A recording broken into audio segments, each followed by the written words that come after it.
بسم اللہ الرحمن الرحیم۔ السلام علیکم۔ آج میں آیا ہوں احمد آباد کے وٹوا ایریا میں، اور یہ جو آپ درگاہ دیکھ رہے ہو یہ درگاہ ہے سید محمد دیوان شاہ راجو صاحب بخاری رحمۃ اللہ علیہ کی۔ یہ درگاہ آئی ہوئی ہے وٹوا بی بی تلاؤ کے پاس۔ آپ قطب عالم کی آل سے ہے، آپ کا مرتبہ بہت ہی بڑا ہے، آپ بہت بڑے اللہ کے ولی ہے اور ہندوستان کے کامل ولیوں میں سے ایک ہے۔ آپ کے پردادا بخاری سے ہندوستان آئے تھے، اس لیے آپ کو بخاری کہتے ہیں۔ آپ ایک بار سلطان ہمایوں کو ملنے کے ارادے سے دلی گئے تھے۔ جب سلطان ہمایوں کو اس بات کا پتہ چلا تو آپ خود آپ کا استقبال کرنے کے لیے سامنے سے آنے والے تھے، لیکن اس وقت کے ایک ملا عبداللہ لاہوری نے ان کو ایسا کہا کہ بادشاہ کے کان بھرے کہ حضرت سید راجو جو ہے وہ بدعتی ہے، رافضی ہے، تو ایسے شخص کا آپ سواگت کرنے جاؤ گے تو توہین ہوگی مطلب دین کی۔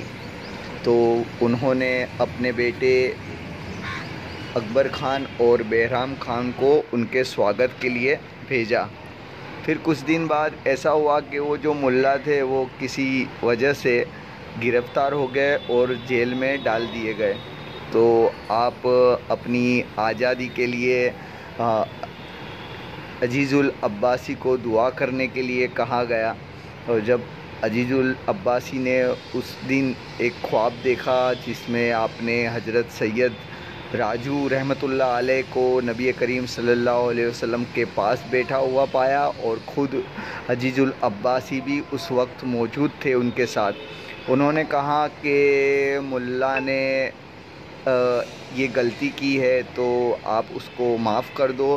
تو حضور نبی کریم صلی اللہ علیہ وسلم نے جواب دیا کہ انہوں نے میرے پیارے سید راجو کی گستاخی کی ہے تو میں انہیں معاف نہیں کروں گا۔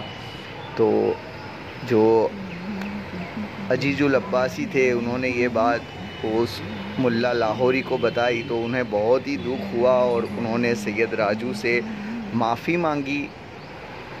تو یہ آپ سید محمد دیوان شاہ راجو بخاری حضور پاک صلی اللہ علیہ وسلم کے چہیتے ہیں، پیارے ہیں، تو آپ کبھی اس طرف آؤ تو حضرت راجو صاحب بخاری رحمۃ اللہ علیہ کی بارگاہ میں حاضری ضرور دینا، ان کے صدقے اللہ سے دعا مانگنا کہ اللہ ہماری ساری مصیبتیں پریشانیوں کو دور فرمائے۔